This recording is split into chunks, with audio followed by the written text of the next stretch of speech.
Buenas noches, hermanos. ¿Cómo están? La noche de hoy vamos a continuar con la serie que hemos venido estudiando todas estas semanas. Hoy vamos a hablar sobre el gobierno humano. Hoy estuve un poquito de carreras porque realmente llegué hace poquito hasta ahora a la casa. Entonces, bueno, vamos a ver hoy la tercera dispensación. Vamos a hablar sobre el gobierno humano. Ya hemos visto las dos dispensaciones anteriores. Vimos la inocencia, vimos la conciencia y ahora vamos a ver el gobierno humano. Entonces, recordemos un poquito el gobierno humano. Recordemos que siempre las dispensaciones empiezan con una nueva oportunidad para el ser humano y terminan con un acto de juicio, básicamente. Entonces vimos que después de la inocencia adquirimos algo de conciencia, como cuando éramos niños, y ahora el gobierno humano es como cuando estamos aprendiendo a tomar decisiones, ¿verdad? Donde yo soy quien gobierno sobre mis decisiones y donde yo soy el camino, el quien decido qué camino vamos a tomar. Entonces vamos a ver aquí en el gobierno humano un poquitico qué pasa después del desembarco, qué pasa, Noé se salva del arca, ¿verdad? Sale del arca y qué sucede. Veremos un poquito cómo él lo primero que hace es levantar un altar para Dios. Posteriormente vamos a ver un incidente que ocurre sobre la desnudez de Noé, y vamos a entender un poquitico qué tiene que ver esto con las maldiciones generacionales, ¿verdad? Vamos a estudiar las generaciones de Noé, vamos a ver cómo algunas generaciones son bendecidas y otras generaciones traen maldición de ahí en adelante. Y vamos a ver que esta dispensación termina con la Torre de Babel, y básicamente el juicio es la confusión de lenguas, ¿verdad? Y esto lo vamos a ver entonces esta noche. Vamos a entender un poco qué sucede, cómo lo vamos a manejar. Y bueno, vamos a ir leyendo cada una de las cosas.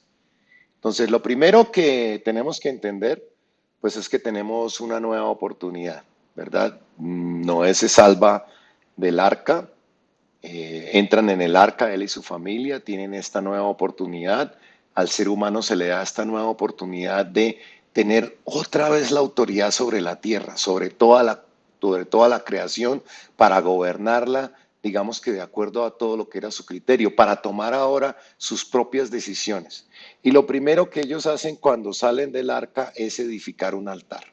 Y me gusta, hacen un sacrificio del animal cumpliendo, digamos que todos los requisitos que Dios había enseñado, lo hemos visto, y me gusta mucho porque digamos que lo primero que hacen es edificar un altar, ¿verdad? Veámoslo en Génesis 8:20, dice, y edificó Noé un altar a Jehová, y tomó de todo animal limpio y de toda ave limpia y ofreció holocausto en el altar.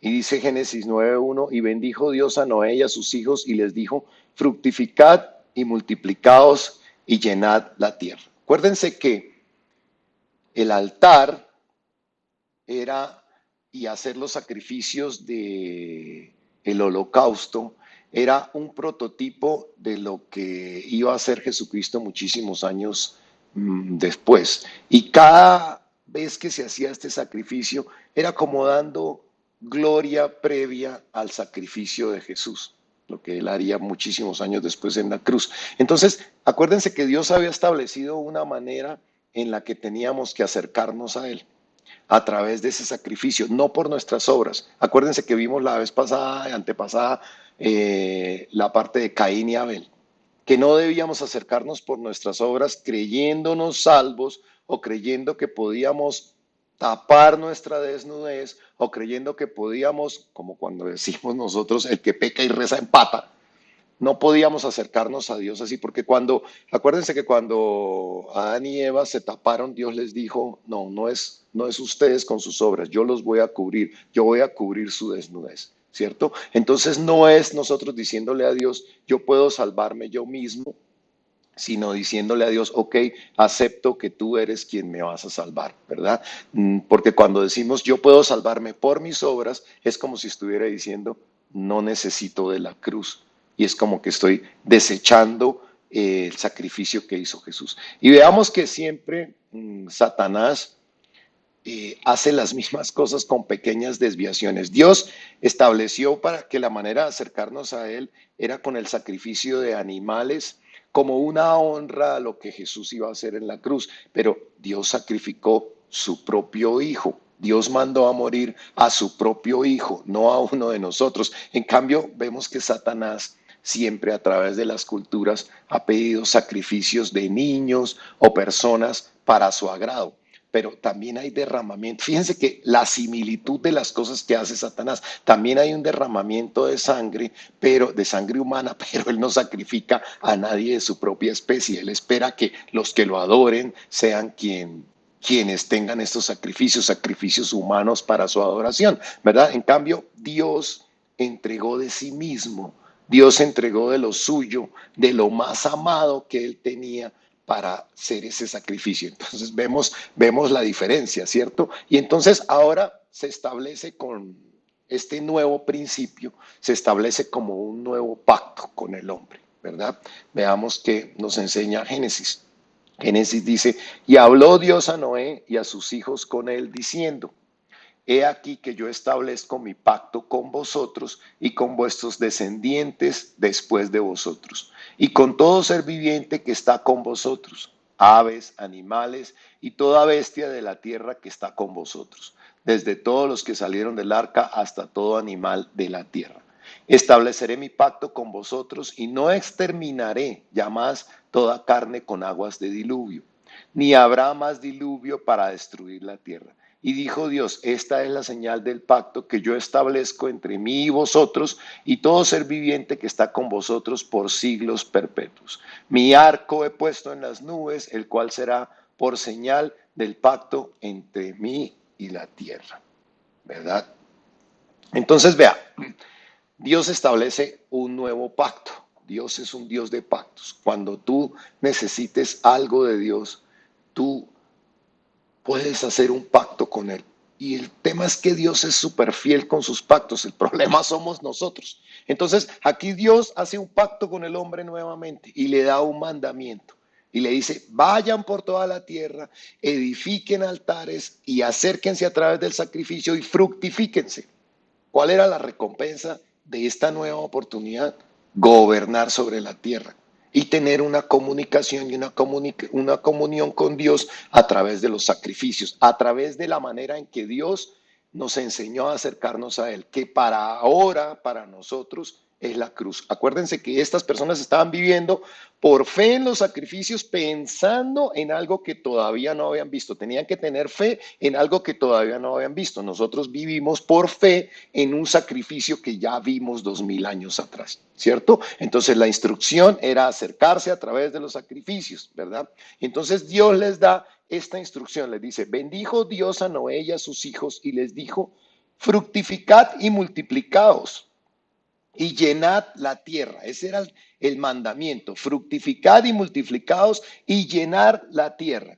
El temor y el miedo de vosotros estarán sobre todo animal de la tierra y sobre toda ave de los cielos y en todo lo que se mueva sobre la tierra y en todos los peces del mar y en vuestra mano son entregados. Miren, nos estaba dando todo el dominio y la autoridad. Y todo lo que se mueve y vive os será para mantenimiento, así como las legumbres y plantas verdes que os he dado todo.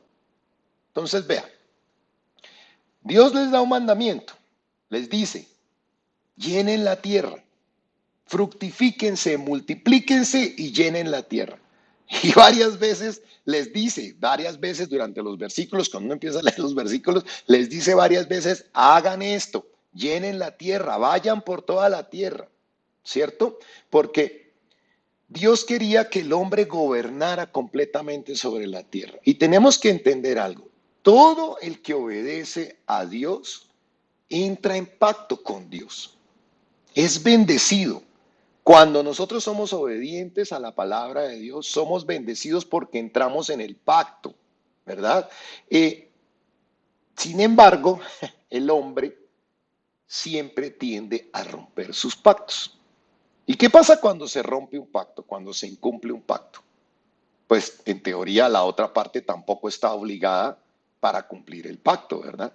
Y a veces queremos obligar a Dios a cumplir los pactos, a cumplir nuestras demandas, obligarlo a que nos bendiga, queremos sus bendiciones, pero nosotros no queremos honrar y cumplir el pacto de la obediencia que hemos hecho con Él.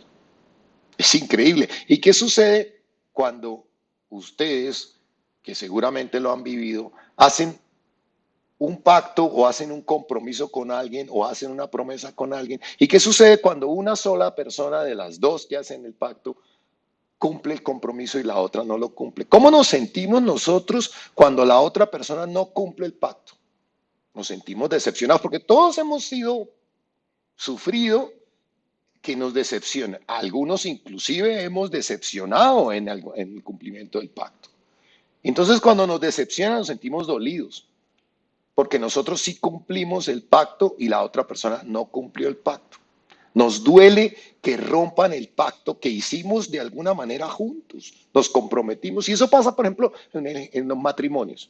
Cuando una de las dos personas rompe el pacto de la fidelidad, hiere profundamente a la otra persona. ¿Cierto? Porque probablemente el otro sí está comprometido con cumplir el pacto. Y entonces esta persona que rompe el pacto es como una traición y viene un dolor profundo, ¿verdad? Y de hecho nos molestamos profundamente con quien rompe el pacto.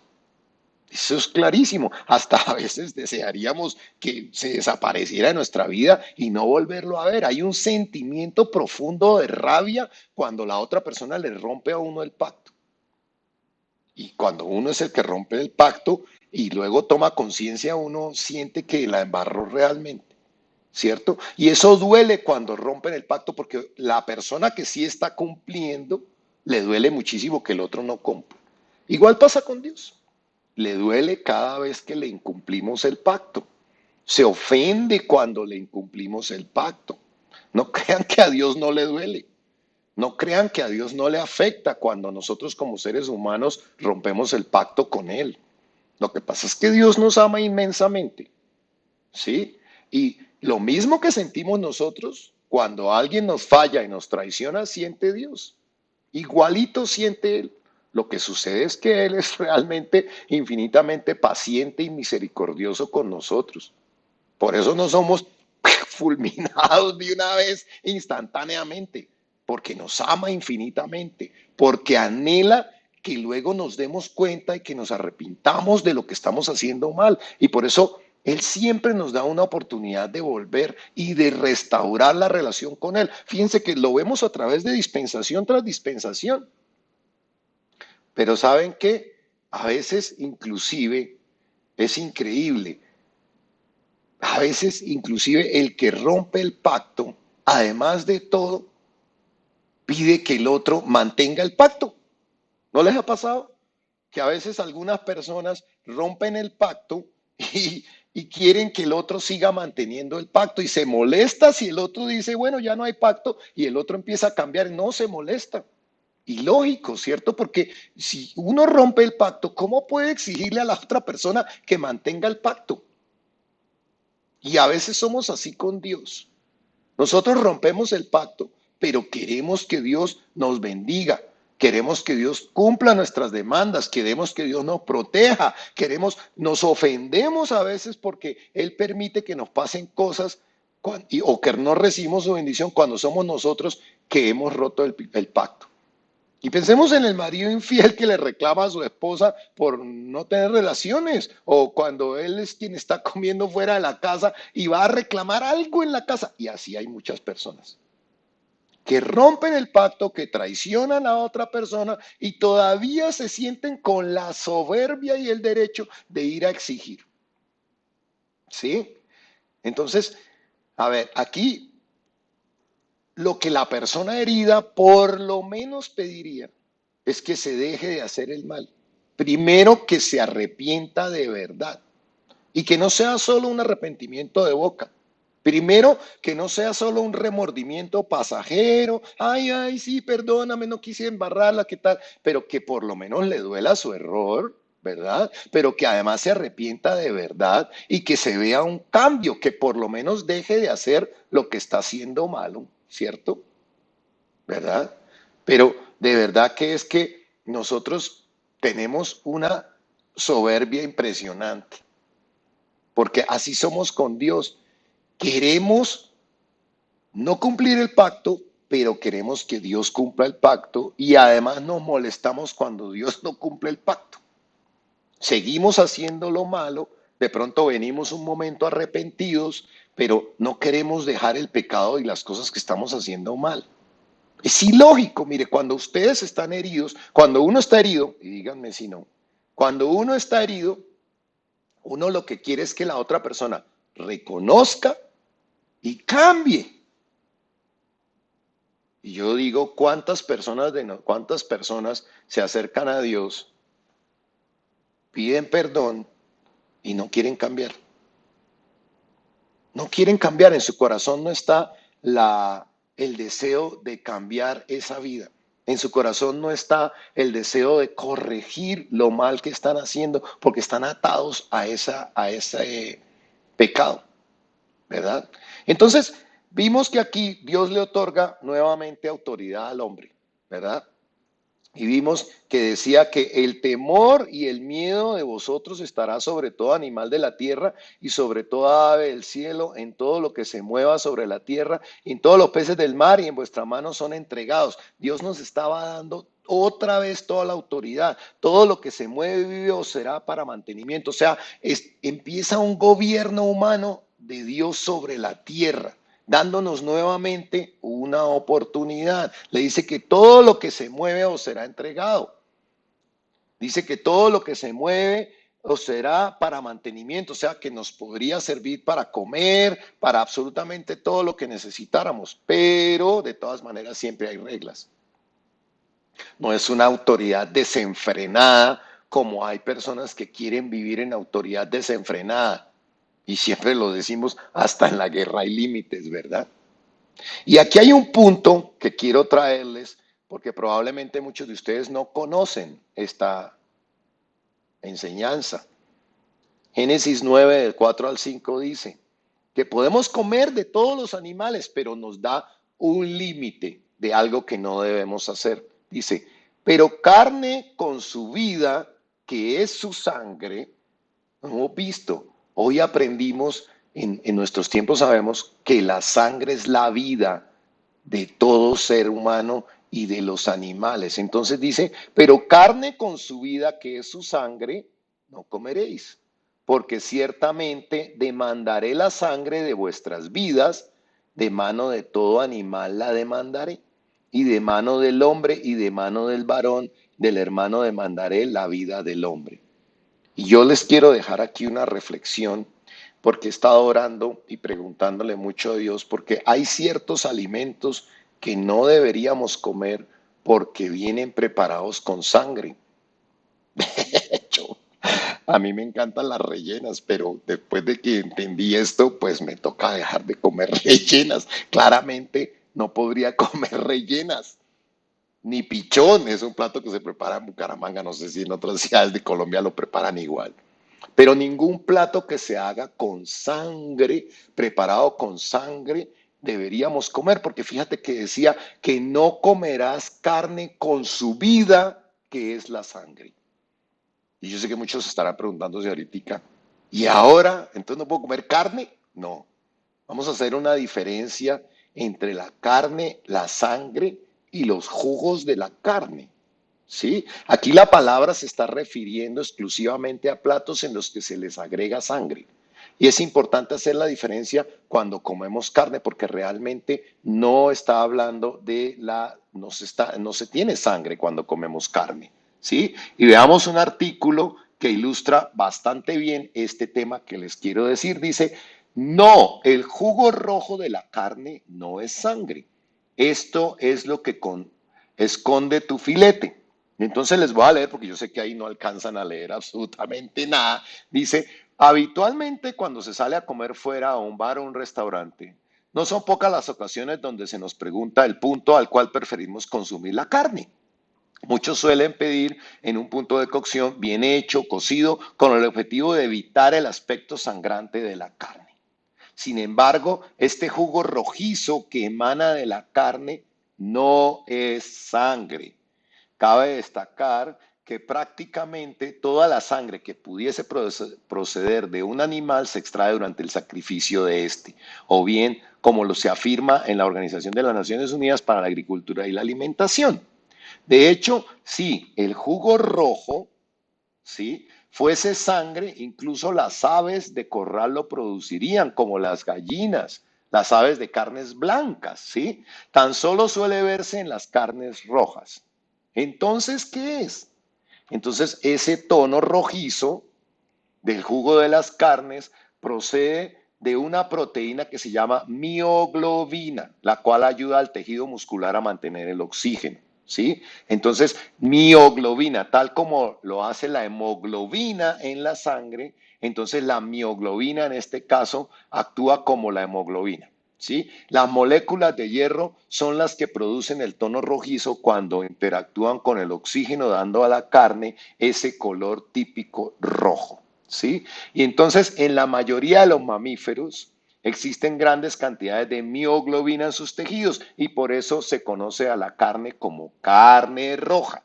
Sin embargo, cuando un filete de esta carne se expone al calor en una parrilla, su color cambia a una tonalidad marronosa. Vemos que siempre tenemos el color marrón de la carne. El calor evapora los jugos y su agua interna, dando lugar a una pérdida de tonalidad rojiza y llevándolo a una tonalidad marronosa. De hecho, un bistec bien hecho no suele quedarse tierno, sino más bien seco.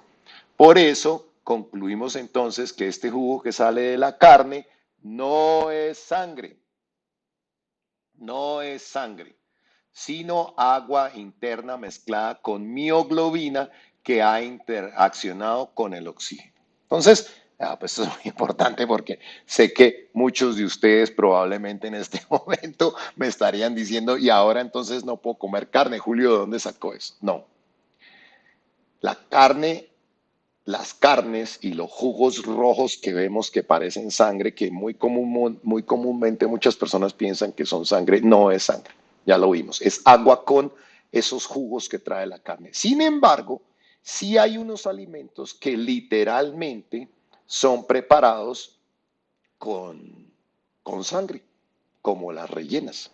Y estos platos sí estarían en contra de la palabra de Dios porque dice que en la sangre está la vida. Y dice que demandará la sangre que comamos de los animales, ¿sí? Entonces, ya, tranquilos, con la carne pueden comer carne en cualquier término de cocción que quieran comer, ¿verdad? Y entonces, vamos a volver a los tiempos de Noé. Vamos a volver a los tiempos de Noé y vamos a ver unas leyes que hay sobre la vida. En el versículo 6 de Génesis nos muestra que estamos mirando, acabamos de ver el tema de la carne y de la sangre, y está hablando Dios de la importancia de la sangre. Y dice que cuando hay derramamiento de la sangre a manos de otro ser humano, ¿sí? Es muy importante porque realmente la vida del hombre está en la sangre. Para nosotros nos parece normal, pero esto no se había entendido antes. Miremos Génesis 9:6, dice, el que derramare sangre de hombre, por el hombre su sangre será derramada, porque a imagen de Dios es hecho el hombre, ¿sí?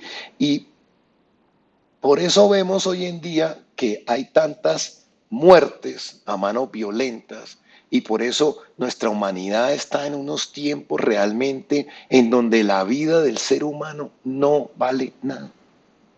Hay muertes y muertes por tonterías realmente. Hay quienes matan por robar un celular. Los hombres se matan unos con otros por cualquier disgusto, por una rabieta, por una pelea, por un terreno, a través del trago. O sea, increíble. Todos los días hay muertes violentas. ¿Sí? Y entonces aquí veíamos que había una ley implícita. Así como la ley de la siembra y la cosecha, aquí hay una ley implícita. El que mate y derrame sangre de hombre, por hombre será también se derramará su sangre. O sea, por eso es que hay tanta venganza y tanta maldad y tanta cosa. Y es que de lo que sembramos, cosechamos. ¿Sí? Entonces, mucha gente que toma la vida de otros por violencia, y usted han visto todas estas personas que están metidas en todas estas cosas donde terminan violencia, terminan muertos a mano de la violencia también, ¿sí? Entonces, vemos aquí que quien toma la vida de una persona transgrede realmente, completamente las leyes de Dios. Dice, porque a imagen y semejanza de Dios es hecho el hombre, sea la vida que sea. Por eso nosotros como cristianos, como personas que queremos seguir las leyes de Dios, no podemos permitir el aborto. Aquí habla cualquier vida humana, sangre de hombre. No tenemos derecho de tomar la vida de nadie. ¿Sí? Y quiero que veamos ahora, hay un incidente en las escrituras, un incidente que pasa con la embriaguez de Noé, ¿cierto? Entonces, y luego después de esto, el hombre decide quedarse en un solo lugar y construir una torre para llegar a ellos mismos a ser dioses a través de su propio esfuerzo. Sí, pero veamos entonces un incidente que hay con Noé que a mí me causaba curiosidad y decía, pero ¿por qué esto es tan crítico lo que sucedió? Porque al principio, antes de entender, no me parecía un poco exagerado, pero la Biblia nos revela ella misma, se interpreta sola y mucho, y más adelante en otro libro nos da, digamos que la explicación perfecta. Esto está en Génesis 9:20, dice, después comenzó Noé a labrar la tierra, ya había hecho su altar y ya estaban en la tierra, y dice que comenzó a labrar la tierra y plantó una viña. Y bebió del vino y se embriagó, y estaba descubierto en medio de su tienda, y Cam, padre de Canaán, Cam es uno de sus hijos, vio la desnudez de su padre y lo dijo a sus dos hermanos que estaban afuera. Luego el versículo 24 dice, y despertó Noé de su embriaguez y supo lo que le había hecho su hijo más joven y dijo, maldito sea Canaán, siervo de siervos será a sus hermanos. Y mire, a mí me sorprendía porque cuando leemos aquí dice que vio la desnudez de su padre. Y yo decía, hombre, pues sí, pero pues tan grave es esto. O sea, tan grave que luego termina diciéndole, maldito sea Canaán. O sea, tan grave es que hubiera visto la desnudez de su padre. Y como les digo, es hermoso como la palabra, por eso la palabra no nos da todas las claves de una vez, sino que nos va dando pedacitos y más adelante nos enseña cosas. Y vamos a leer en el libro de Levítico, porque el libro de Levítico está más adelante de lo que estábamos leyendo en Génesis. Viene Génesis, Éxodo y luego viene Levítico. Y entonces en el libro de Levítico hay Levítico 18 donde se habla de unos actos de inmoralidad prohibidos. Y entonces está Dios hablándole a Moisés, ya habían salido de su esclavitud de Egipto, nos vamos a adelantar unos años, y entonces Dios está hablándole a Moisés y le dice, habló Jehová a Moisés diciendo, habla a los hijos de Israel y diles, yo soy Jehová vuestro Dios, no haréis como hacen en la tierra de Egipto, en la cual morasteis, ni haréis como hacen en la tierra de Canaán. ¿Se acuerdan a quién había ahorita sobre quién había caído la maldición? Sobre Canaán, a la cual yo os conduzco, ni andaréis en sus estatutos. ¿Sí? Entonces, acuérdense que cuando Noé se levantó y se enteró de lo que había hecho su hijo, maldijo a Canaán. ¿Verdad? Le dijo, maldito sea Canaán, ¿verdad? Entonces vamos a ver que Dios le está diciendo aquí, oiga, no hagan, los voy a llevar a la tierra prometida, pero no hagan como hacen los egipcios, ni hagan como hacen los de Canaán que están ahí. Y entonces vamos a ver un poquitico en qué sentido está ahí. Veamos Levíticos 20:11, porque está hablando de algo grave que sucedió y que inclusive más adelante, muchos años más adelante, Dios le está diciendo a Moisés, hey, no vayan a hacer como hacen los que están ahí, los de Canaán, que fueron los que recibieron la maldición. Dice Levítico 20:11, cualquiera que yaciere con la mujer de su padre, la desnudez de su padre descubrió. Ambos han de ser muertos, su sangre será sobre ellos. Y me gusta como dice la versión Reina Valera contemporánea. El que se acueste con la mujer de su padre ha descubierto la desnudez de su padre. Por lo tanto, los dos serán condenados a muerte, serán sus responsables de su muerte. Entonces, vea, ¿se acuerdan cuando dijo que vio la desnudez de su padre? Entonces, al parecer, lo que nosotros interpretamos de primera mano, diciendo, bueno, pues lo vio desnudo, no es que lo vio desnudo, porque está diciendo que vio la desnudez de su padre, y aquí dice que el que se acueste con la mujer de su padre ha descubierto la desnudez de su padre. Entonces, al parecer, Cam se aprovechó que su padre se había emborrachado y tuvo relaciones con la mujer de su padre. Y probablemente no está hablando de incesto, porque realmente ahí no está claro, no lo dice, no lo sabemos. La Biblia no detalla si esta mujer era su madre, porque curiosamente cuando en Levítico, digamos que cuando habla antes, no habla de quién era, ¿sí? Pero ahí habla el que se acueste con la mujer de su padre. Fíjate que no está hablando de el que se acueste con su madre. Obviamente todos entendemos que esto sería incesto y que sería peor, pero aquí está hablando de otra cosa, el que se acueste, el que yaciera con la mujer de su padre, ¿verdad? Y también es que yo estuve mirando y estuve tratando de entender porque me llamó muchísimo la atención y dije, bueno, ¿será que efectivamente se acostó con su madre? Y no, realmente la Biblia no da luces de si era su madre o no era su madre, pero al parecer no, porque cuando habla en Génesis 6:18 dice, estableceré mi pacto contigo y entrarás en el acta tú, tus hijos, tu mujer y las mujeres de tus hijos contigo. O sea, no le está diciendo entrarás tú y tu esposa o tu, no, le está diciendo tu mujer o la mamá de tus hijos, no le está diciendo, no es claro. Pareciera que él, de todas maneras se acostó con la mujer de su padre, ¿verdad? De todas maneras, pues es terrible que aprovechó que Noé se emborrachó para tener relaciones sexuales con la mujer de su padre. ¿Sí? Y acuérdense que en este tiempo pues se permitían muchas cosas unos con otros, pero de todas maneras esto es un acto terrible de deshonra contra su padre y por eso a veces también Dios nos pide que no perdamos la conciencia, porque fíjate que Noé estaba borracho, terminó borracho y por eso perdió la conciencia. No tiene nada de malo tomar un par de tragos, alguna cosa, pero nunca permitir llegar hasta esos estados. Y entonces, ¿qué pasó? Este acto terrible de Cam, que se aprovechó de la situación para tener relaciones con la mujer de su padre, pues trajo maldición sobre toda una generación. ¿Sí? Trajo maldición sobre toda la generación. Y yo digo, apenas acababa de secarse la tierra.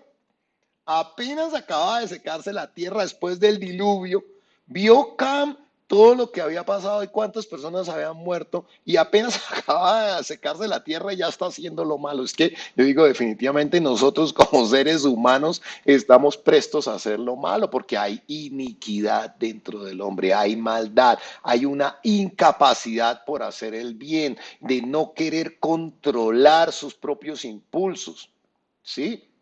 Y aunque en ese momento no había una ley que prohibiera este acto, porque esta ley se da en Levítico muchos años después, obviamente en el corazón del hombre está escrita la ley de Dios.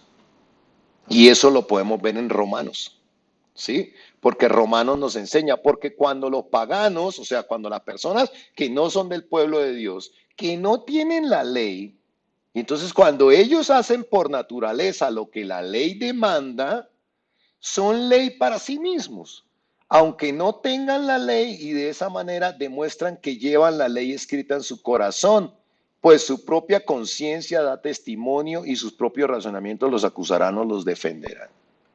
Mire, tenemos todos escritos la ley de Dios en nuestro corazón.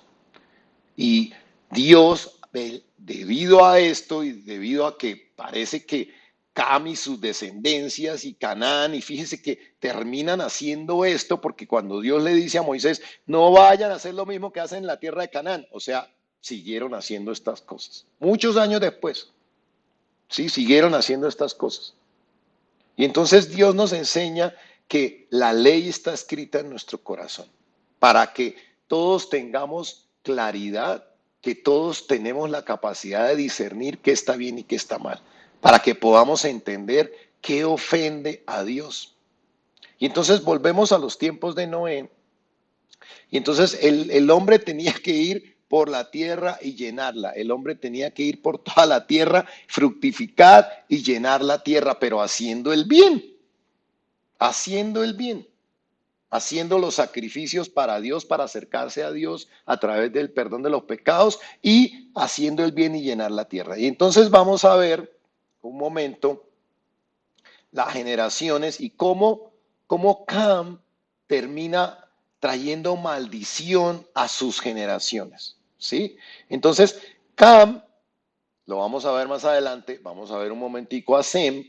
Mire, Sem, que fue el hijo primogénito, que sí se portó bien, trajo bendición, porque de la descendencia de Sem, más adelante, yo siempre me pregunté, ¿por qué hablan tanto de que este engendró a tal, y este engendró a tal, y este engendró a tal? Y ahora pude entender que uno puede ver cómo alguna persona como Sem, un hijo que se portó bien, trajo bendición a sus generaciones, porque de Sem nació Terah, y de ahí después nació Abraham. Si ustedes recuerdan, todos conocemos a Abraham, ¿verdad? Entonces vamos a ver que de Sem vino una generación de bendición, pero de Cam vamos a ver un momento qué pasó con Cam. Entonces mire, aquí está Cam, que prácticamente tuvo tres hijos. Tuvo a Cus, que está en la mano izquierda, tuvo a Misraim y tuvo a Canaán. Tuvo tres hijos, ¿verdad? Y entonces veamos qué pasó. El primer hijo, Cus. Cus, después de engendrar y engendrar, tuvo a Nimrod. Nimrod es el rey de Babel y es donde terminamos en el juicio. Después de que Nimrod, que fue rey de Israel, y son confundidos, él sale de ahí para Siria y edifica a Nínive. Edifica a Nínive y mire más o menos en dónde están ellos. Mire dónde está ahí Babel. Les voy a mostrar los países que son hoy. Las joyitas de países que tenemos hoy en día ahí. Entre el río Tigris y el río Éufrates están Irán, Irak, Siria. De ahí fue donde habitó Cus, que tuvo a Nimrod, que fue el rey de Babel, porque miren, ahí está Babilonia. Ahí es donde está Babilonia. ¿Sí? Y estos, mire dónde está hoy en día, qué ciudades hay ahí. Y entonces todos estos países son los que luchan contra Israel hoy en día. Y dice que de ahí salió para Nínive, y ustedes se acuerdan que yo les prediqué sobre el profeta Jonás. Si ustedes recuerdan, yo les prediqué sobre el profeta Jonás, porque el profeta Jonás tenía que ir a Nínive a llevar un mensaje de destrucción porque era una ciudad que estaba en perdición. Y yo digo, pero hombre, mire la descendencia que generó, mire la descendencia que trajo Cam con Cus, con Nimrod, y mire dónde termina toda la descendencia. Por otro lado, veamos a Misraín, que termina, Misraín engendra a otros y a otros y a otros, y ahí al final en la Biblia dice, ¿de dónde salieron los filisteos? Y todos sabemos quiénes eran los filisteos, vivían en guerra con Israel. Estos filisteos siempre vivían en guerra. No sé si se acuerdan de David y Goliat. Él era filisteo. Entonces, el otro hijo también con toda su maldición generacional, trayendo cosas en contra del pueblo de Dios. Y veamos el último, Canaán. Canaán dice que tuvo a Sidón y a Het, y de ahí salieron los jebuseos, y que de ahí salieron los amorreos y salieron los jerjeseos. Y lucharon contra Josué, los jerjeseos lucharon contra Josué, contra los amorreos, perdón. Y eran enemigos de Israel, estaban en la tierra que Dios les había prometido. Y mire, también habitaron en Gaza y hasta Sodoma y Gomorra. ¿Nos suena conocido Sodoma y Gomorra? Increíble cómo de la mala actitud de una persona se deriva toda una generación de maldición, enemigos todos de Israel. Maldición generacional, enemistad futura, probablemente, diga, todo bueno, increíble. Probablemente algo que tú hagas hoy de pronto te parezca normal a la luz de la sociedad y de pronto te parezca que no es muy grave. Pero aquí vemos cómo la desobediencia de Cam trajo que los descendientes de Cam también transgredieran las leyes de Dios. Increíble. Y hoy en día todos estos pueblos son enemigos de Dios, son enemigos de su pueblo y todos están pronosticados ser destruidos en el Apocalipsis. Enemistades por miles de años, por fuera de la bendición, musulmanes en enemistad eterna con el pueblo de Israel.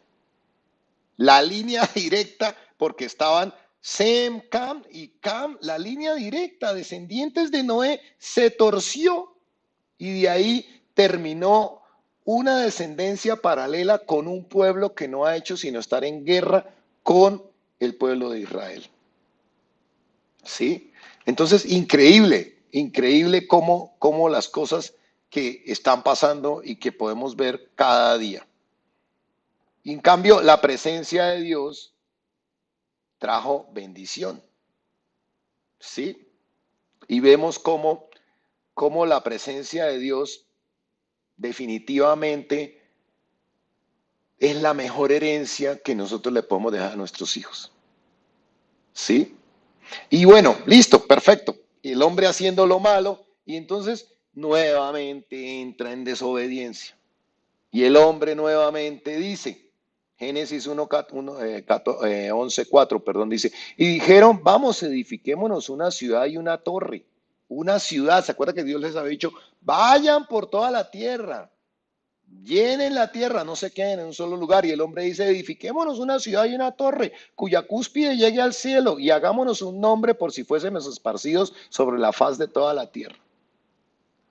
Increíble, el hombre otra vez tratando de ser desobedientes, que somos desobedientes. En la nueva traducción viviente, entonces dijeron, vamos, construyamos una gran ciudad para nosotros con una torre que llegue al cielo. Esto nos hará famosos y evitará que nos dispersemos por todo el mundo.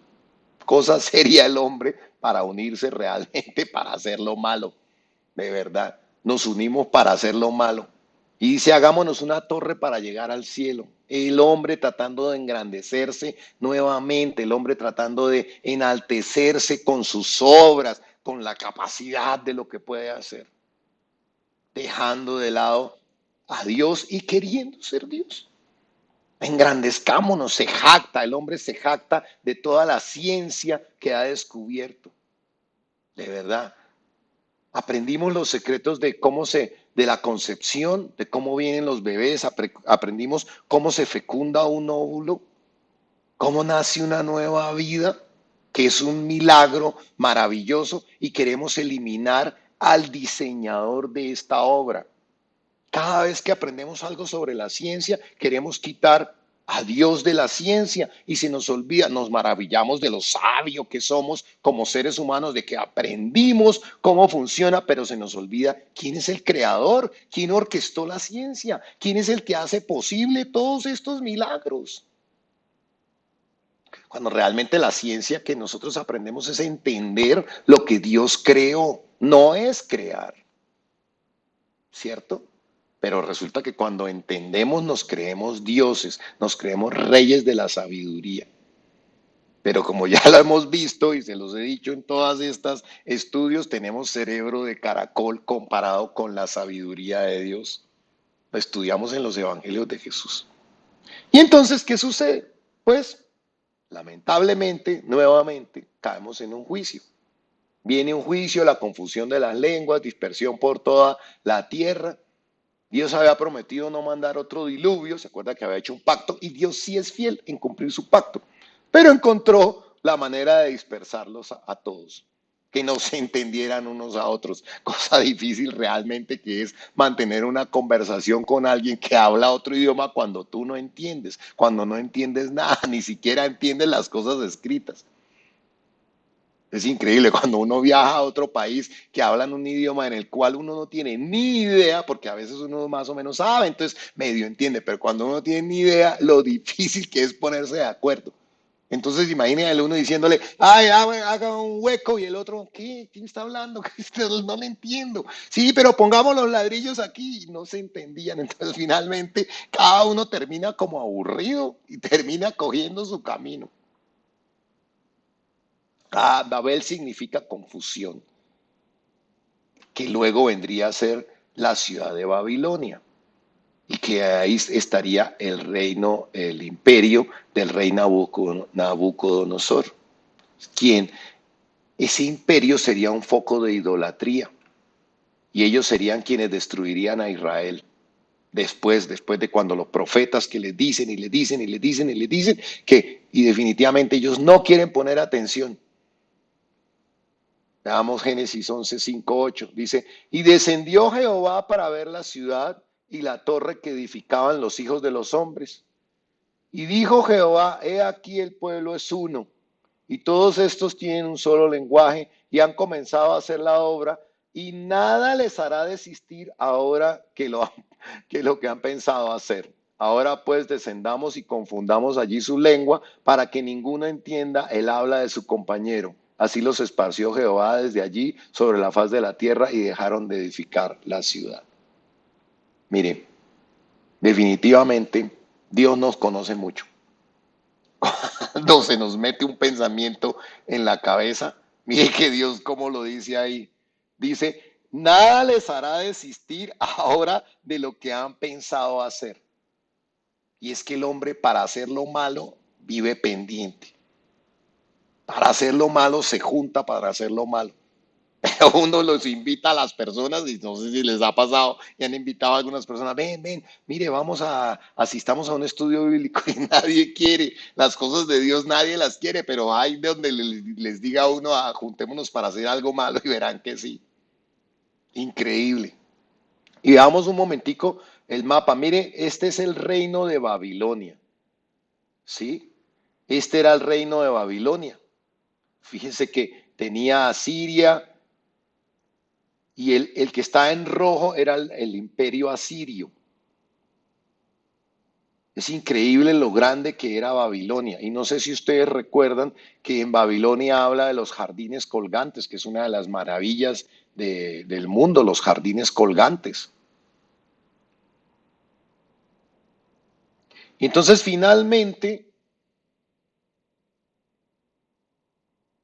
termina la dispensación con la dispersión de las naciones, con la dispersión. Y este Babel, que es donde se inició la torre, que termina siendo Babilonia y que termina siendo el reino de Babilonia, y ahí es cuando lo vamos a ver cuando veamos la dispensación de la ley, que termina Jerusalén cae en manos del rey Nabucodonosor, y ahí es cuando es exiliado y son tomados y llevados Daniel y sus amigos y son llevados hasta Babilonia. Y de ahí viene toda la historia de Daniel que hablamos antes. Entonces, mire, empezamos con una nueva oportunidad y el hombre inmediatamente le cuesta trabajo obedecer, le cuesta trabajo estar en pacto y rápidamente se desvía y trae nuevamente maldición. Es increíble, trae nuevamente maldición. Y por eso dijimos que esta dispensación empezaba con el desembarco, que fue la nueva oportunidad que Dios le estaba dando al hombre, y termina con el hombre dispersado por toda la tierra. Qué tristeza. Vamos a ver, a raíz de esto, Dios ve que hay muchos pueblos y dice, yo quiero un pueblo para mí. Y por eso le hace una promesa a Abraham, que es descendiente, ¿se acuerdan cuando vimos ahorita?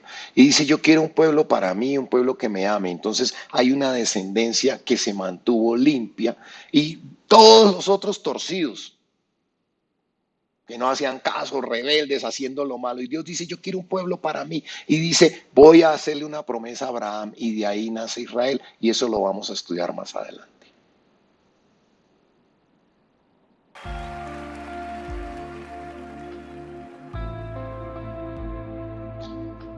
Dios, gracias por este tiempo donde nos permitiste aprender hoy. Perdónanos, Señor, porque tú cada día nos das una oportunidad de enmendar nuestro camino. Y nosotros probablemente en nuestra rebeldía no queremos hacer caso, Señor. Hoy te pedimos perdón, Dios, por nuestra rebeldía, por romper el pacto, Señor. Hoy entiendo que cuando rompo el pacto contigo, Dios, te hago daño.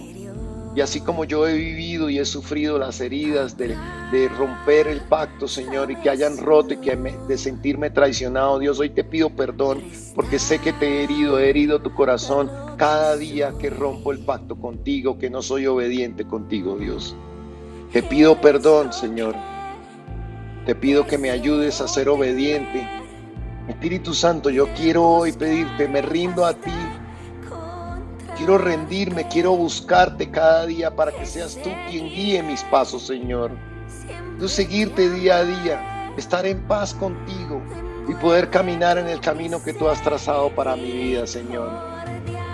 Gracias, Dios, porque tu misericordia es cada día nueva y me permite estar a tu lado. Gracias por la cruz, Señor, porque es la que me permite seguir a tu lado, Dios. Hermanos, vemos un patrón cada vez que vamos a estudiar. Vamos a estudiar la promesa, vamos a ver la ley y vamos a ver el mismo patrón. Un patrón de inicio con una oportunidad y un patrón de juicio. Y ahí es a donde estamos llegando hoy en día en la gracia, a los tiempos de juicio. Porque el hombre siempre empieza con una oportunidad y en la gracia Jesús nos dio una oportunidad y estamos llegando a la rebeldía máxima. Es tiempo de reflexionar sobre todo eso y por eso es tan importante que entendamos las dispensaciones. Nos vemos en 8 días. Dios los bendiga.